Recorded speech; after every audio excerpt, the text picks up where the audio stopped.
Welcome to the additional video with Module 6 of Diverse Learners, where I'm going to talk about some tips and suggestions for the final course paper.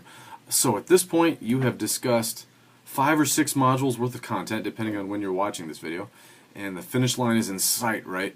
We're talking about the final course paper, which is known as the Examination of Diverse Learners and Dispositional Reflection. This is where you construct knowledge about these topics and about yourself in what I hope is a meaningful way. So a couple of logistical matters, right? Just like before, make sure you have that Microsoft Word software downloaded and installed. Hopefully you've already done this, but the information is still available under our announcement section, right? Major reminder, it will not be possible to accept this assignment late because, after all, it'll be the end of the course. So make sure you keep this deadline in mind for that reason alone. A loss of 400 points for not turning this assignment in will mean it's not possible to pass the course. Okay?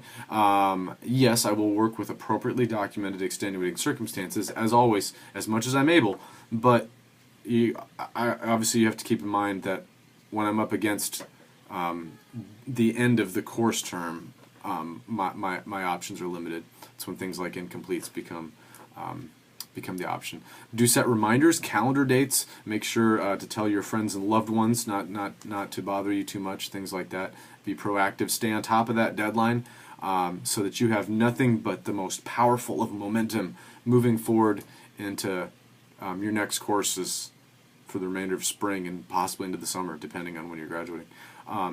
So, paper's goal: connect focused elements of our academic content to current and teaching practice in the field, and additionally establish personal and dispositional growth goals for yourself because of the exposure to this content.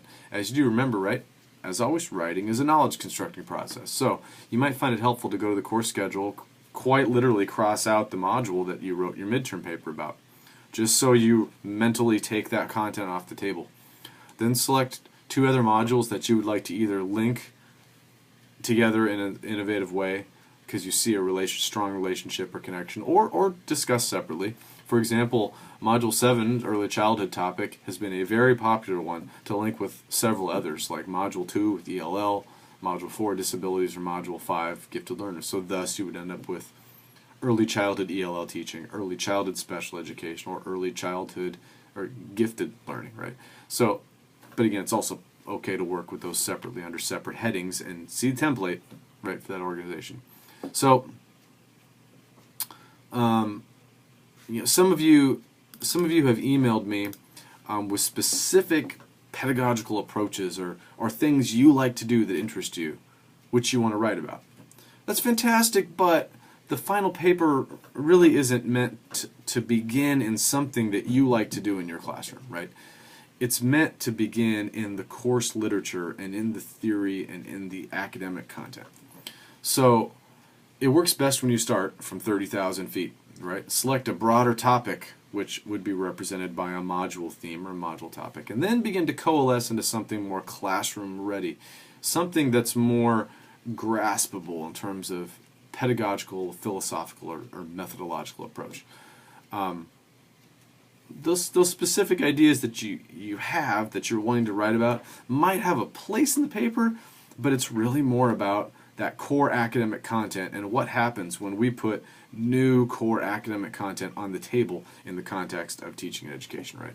So make sure that with this paper you give very strong consideration to your use of voice in the paper. It's much more effective, as we talked about before, to keep it strong and third person in your academic tone.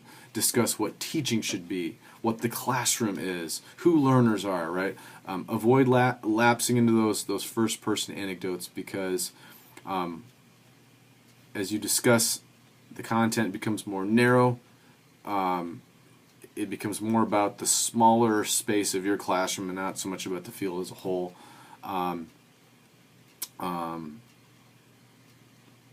So you've made yourself ready to speak with the voice of a reading specialist, right? To speak on behalf of the profession. So it's time to do so, right?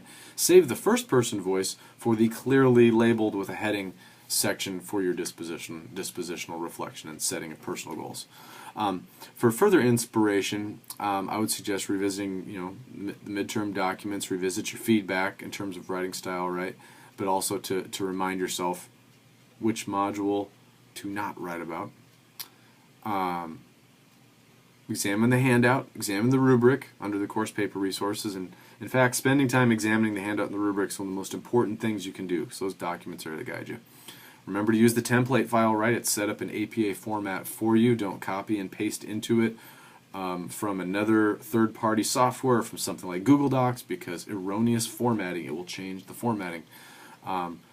You will see a space on the cover page, the first page, the cover page of the final paper. This is a space for reminding us. It says, it's a reminder, the topic that you wrote your midterm about, right? This is not a space to tell us what you're writing the final paper about.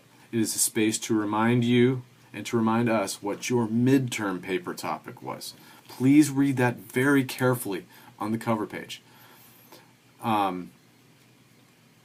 So the scope of the final versus the midterm. The final paper, as you've hopefully seen, requires 2 different modules of content and at least 6 pages, not counting the cover page and the references.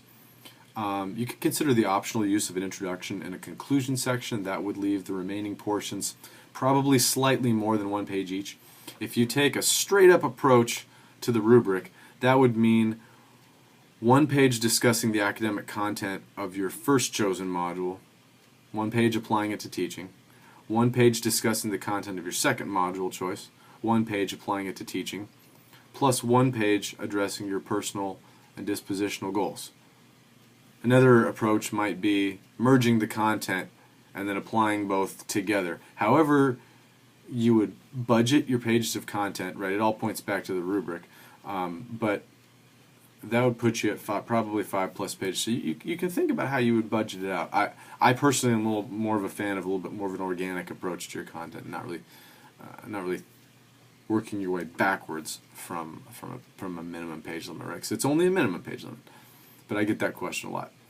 So that would seem to cover the completeness and structure section. So let's think about the language from the rubric of understanding academic content. From the exemplary section, paper incorporates a focused understanding of the core concepts from 2 of the remaining 6 weeks/modules, ergo does not focus on the topic emphasized in the midterm short paper. So clearly the aim is to avoid the midterm topic now, right? Maintain a focused understanding of your topics, and that focused understanding, of course, comes from what you cite, the clear pieces of academic content that you offer and discuss. The connection to current and future teaching practice section, paper makes, from the exemplary row, or exemplary column, paper content makes strong direct connections to current or future teaching practice or teaching in general, not at the expense of the academic content, and synthesizes thinking accordingly.